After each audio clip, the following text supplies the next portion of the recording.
관광산업에서 부가가치가 높은 숙박과 여행업의 비중이 낮아 관광산업 구조의 취약성을 드러내고 있습니다. 창원시가 SM타운 주상복합의 용적률에 인센티브를 허용한 것은 조례 위반이라는 주장이 제기돼 논란이 일고 있습니다. 경남 기초자치단체들이 해외 우호도시 협약을 맺고 있지만 성과는 적어 예산 낭비성 외유에 그친다는 지적입니다. 경기 한파 속에 고액 기부는 주춤하지만 서민들의 소액, 개인 기부는 오히려 늘어 기부 문화의 변화를 주도하고 있습니다. 안녕하십니까. 이어서 경남 소식입니다. 경남 지역에서 카드 결제로 소비된 관광산업의 매출을 분석해봤더니 골프장과 레저용품 등에 집중돼 있었습니다. 숙박과 여행업에 사용된 비중은 매우 작은 것으로 분석돼 관광산업의 취약성을 보여주고 있습니다. 보도에 손원혁 기자입니다. 올해 관광객 270만 명이 찾은 진해 군항제, 경남에서 가장 큰 축제입니다. 하지만 80%는 당일 관광으로 추정됩니다. 숙박하는 관광객마저도 일부는 경남 밖으로 나갑니다. 부산이 좀 더 많죠. 왜냐하면 고객은 어쨌든 간에 좀 다양한 걸 보길 원하잖아요. 그 마산 창원이 관광지로서는 많이 좀 이렇게 볼거리가 좀 떨어지다 보니까. 머무는 여행이 부족한 것은 경남 관광산업의 취약한 부분입니다. 관광 지출액을 한 카드사 사용액을 통해 분석했더니 경남은 골프장업이 37%로 가장 많이 차지했습니다. 스포츠 레저 용품업이 27%로 2개 항목에 집중됐습니다. 타 지역과 비교해 여행업과 숙박업이 뒤처졌습니다. 당장 김영란법에도 영향을 받을 수 있는 취약한 구조입니다. 청탁금지법 시행에 따라서 이런 관광산업의 그런 경기에 좀 부정적 영향을 주지 않을까 생각하고 있습니다. 도소매업, 숙박, 음식점업 취업자 수가 큰 폭으로 늘었지만 관광 매출이 소폭 증가에 그쳤습니다. 그만큼 관광산업의 부가가치 창출이 낮다는 것을 보여주는 겁니다.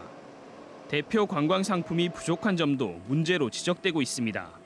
관광 자원은 많이 있지만은 그것을 다듬어서 관광 상품만 만들어서 여행객을 많이 올 수 있도록 시간이 걸려도. 관광산업의 매출 편중이 머무는 관광이 부족한 경남의 관광산업의 약점을 드러내고 있습니다. KBS 뉴스 손원혁입니다. 창원시가 추진하는 문화복합타운, 이른바 SM타운에 주상복합 건물 용적률을 놓고 조례 위반 논란이 일고 있습니다. 주변 교통에 지장을 주지 않아야 한다는 조례를 위반했다는 것입니다. 송윤중 기자가 보도합니다. 창원 문화복합타운에 들어서는 주상복합은 49층 4개 동 1123가구와 오피스텔 54실, 창원시가 용적률을 682%로 허가해줘 가능해졌습니다. 원래 미간주거였던 곳을 특별계획구역으로 변경했지만 상업지역 내 공동주택 최대 용적률은 600%입니다. 여기에다 창원시가 추가 용적률을 허용해 82%가 더 늘어난 겁니다. 하지만 추가 조건은 교통에 지장이 없다고 인정되는 경우로 한정하고 있습니다. 하지만 SM타운과 1100세가 넘는 오피스텔과 주상복합이 들어서면 주변 교통은 더욱 나빠질 거라는 게 전문가들과 주변 상인들의 지적입니다. 또 용교차로가 분명히 문제가 될 소지가 굉장히 높습니다. 서비스면 F를 지금 현재 기록하고 있고 향후 사업 후에도 F 등급 이상은 나올 거라 예상이 됩니다. 어떻게 그 교통에 문제가 없을 수 있겠습니까? 예식장들도 있고 그다음에 또 외지에서 오시는 분들이 다들 어디로 나가서 어디로 이 때문에 창원시가 용적률에 특혜를 준 것 아니냐는 지적입니다. 사업 제안서에도 그게 나와 있기 때문에 실제 교통에 상당한 영향을 미친다. 그렇다라고 한다면 120% 인센티브를 주는 것은 불가하다는 게 조례를 올바로 해석하는 것이다. 창원시는 교통영향평가 결과 교통 정체 수준이 더 나빠지지 않는다며 조례 위반이 아니라고 반박합니다. 마산 쪽으로 넘어가는 부분에 대해서는 그 부분은 이 건축허와 상관없이 정체지역으로 지금 지정이 되어 있습니다.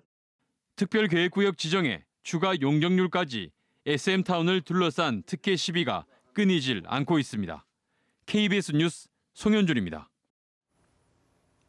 경남적 기초자치단체들이 해외 도시와의 교류를 위해 자매도시나 우호도시라는 이름으로 결연을 맺고 있습니다. 하지만 애초 목적과는 달리 성과가 적어 예산 낭비성 외유 행사에 그치고 있다는 비판이 나오고 있습니다. 조미령 기자의 보도입니다. 지난 6월 통영시는 인구 117만 명 규모의 러시아 연방 6번째 큰 도시인 사마라시와 우호도시 협약을 맺었습니다. 문화예술 교류와 굴시장 개척의 추진 목적이지만 통영에서 가려면 꼬박 24시간이 걸리는 거리입니다. 지난 2013년 아랍에미리트 푸자이라시와도 우호도시를 맺었지만 이후 교류는 단 한 번도 없었습니다.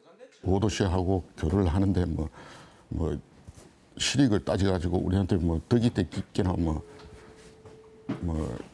하자 그런 건 아니고. 성과는 없이 단체장의 단발성 외유 행사에 불과하다는 지적이 나옵니다. 일회성에 그칠 확률이 굉장히 높습니다. 지금 수산물에 대한 접하는 부분도 지속적으로 가능하다는 어떤 결과라든지 그런 협약이 없습니다. 창원시는 국제 자매 교련 도시와 우호 도시 10개 나라 31곳 가운데 성과가 없는 3곳을 정리했습니다. 하지만 교류가 수년째 끊어진 곳이 아직 6곳에 달합니다. 거리가 먼 데는 좀 잘 안 되는 거고 또 그 당시에 자매나 우호도시 맺었을 때 어느 하나의 목적을 가지고 맺은 도시면 그 목적이 성산돼 버리면 이제 없어지는 이런 상황이 되겠습니다. 지역 특산물 판매와 관광객 유치를 한다며 경남 지역 18개 자치단체가 맺은 자매교련 도시와 우호도시는 모두 17개 나라 95곳. 교류도시 수만 늘리기에 앞서 우호협력의 질적 발전이 우선돼야 한다는 목소리가 높습니다. KBS 뉴스 조미령입니다. KBS 창원 뉴스는 이웃을 돕는 따뜻한 마음, 기부하는 사람들을 소개하는 순서를 마련했습니다. 최근 몇 년 새 경남에는 소액 기부가 크게 늘고 있는데요.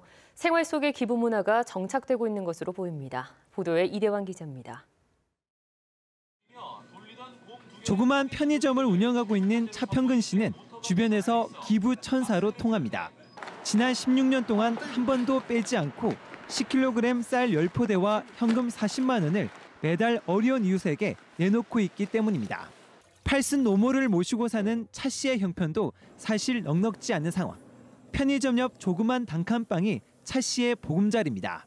편의점 매출도 10년 전보다 반토막 났지만 기부를 줄일 생각이 없다고 말합니다. 백월던 어린 시절을 생각하면 어려운 이웃들을 외면할 수 없다는 겁니다. 모진 보고 내가 뭐 돼지고기 한 건이라도 먹어보자 이런 데도 그걸 못했으니까 내가 해줌으로써 뭐 몇 사람은 뭐 밥을 안 굶겠다 이런 걸. 최근에는 기부에 조금이라도 더 보태려고 하루 3갑씩 피우던 담배도 끊었습니다. 술도 안 먹고 저는 담배도 안 먹거든요. 그래서 이제 그런데 조금 남는 부분이 사실은 이제 기부를 많이 하는 편이죠.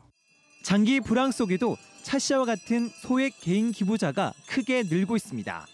경남 공동모금회의 지난해 기부 총액은 4년 전보다 1.5배 커진 데 비해 500만 원 이하의 소액 개인 기부자 수는 2.8배, 금액은 6.3배 증가하면서 기부 문화 확산의 1등 공신이 되고 있습니다.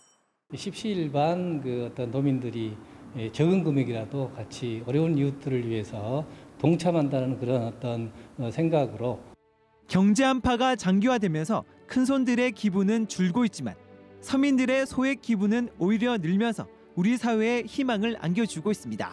KBS 뉴스 이전입니다. 다음은 희망 2017 나눔 캠페인 나의 기부 가장 착한 선물에 성금을 보내주신 분들입니다. 경상남도 홍준표 도지사가 금일봉을, 경상남도 의회에서 30만 원, 마산 은혜병원에서 100만 원, 경남 로봇랜드 백상원 원장과 직원들이 60만 원을 보내주셨습니다.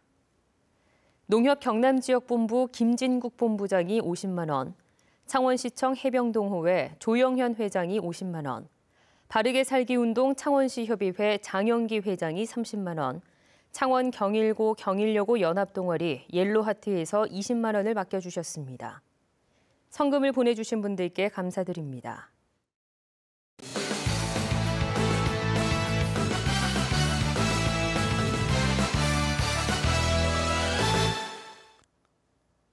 주요 단신입니다. 고병원성 조류 인플루엔자 AI 확산에 경상남도가 모든 시군에 새해 맞이 행사 취소를 요청했습니다. 경상남도는 불특정 다수가 모이는 행사에서 축산 관계자가 참석할 경우 AI 바이러스가 확산될 가능성이 높다고 보고 있습니다.